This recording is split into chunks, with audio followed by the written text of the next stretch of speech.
সংবিধান ও রাষ্ট্র সংস্কারে অর্থনৈতিক মুক্তির লক্ষ্যে রাষ্ট্র মেরামতে ৩১ দফা ঘোষণা করেছে বাংলাদেশ জাতীয়তাবাদী দল বিএনপি। বিএনপি ঘোষিত এই ৩১ দফায় আসলে কি আছে জানাবো সবিস্তারে।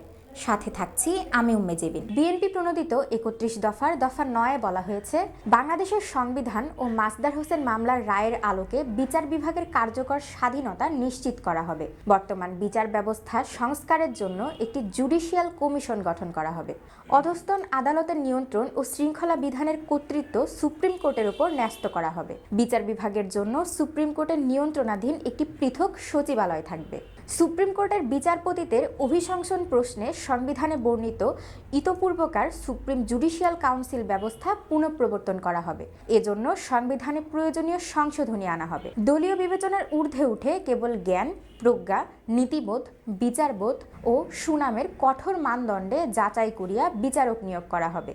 সুপ্রিম কোর্টের বিচারপতি নিয়োগের লক্ষ্যে সংবিধানের ৯৫ গ অনুযায়ী সুনির্দিষ্ট যোগ্যতা ও মানদণ্ড সম্বলিত বিচারপতি নিয়োগ আইন প্রণয়ন করা হবে।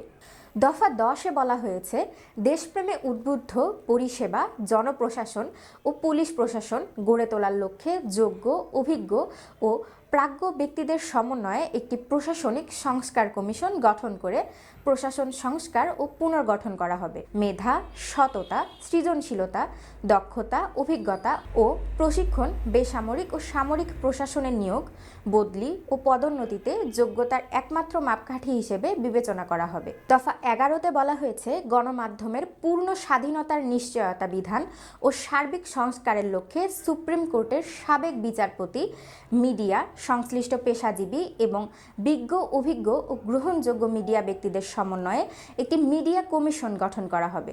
সৎ ও স্বাধীন সাংবাদিকতার পরিবেশ পুনরুদ্ধার করার লক্ষ্যে প্রয়োজনীয় পদক্ষেপ গ্রহণ করা হবে। এই লক্ষ্যে সন্ত্রাস বিরোধী আইন ২০০৯-এর প্রয়োজনীয় সংশোধন সহ মৌলিক মানবাধিকার হরণকারী সকল কালাকানুন বাতিল করা হবে। চাঞ্চল্যকর সাগররুনি হত্যা সহ সকল সাংবাদিক নির্যাতন ও হত্যার বিচার নিশ্চিত করা হবে।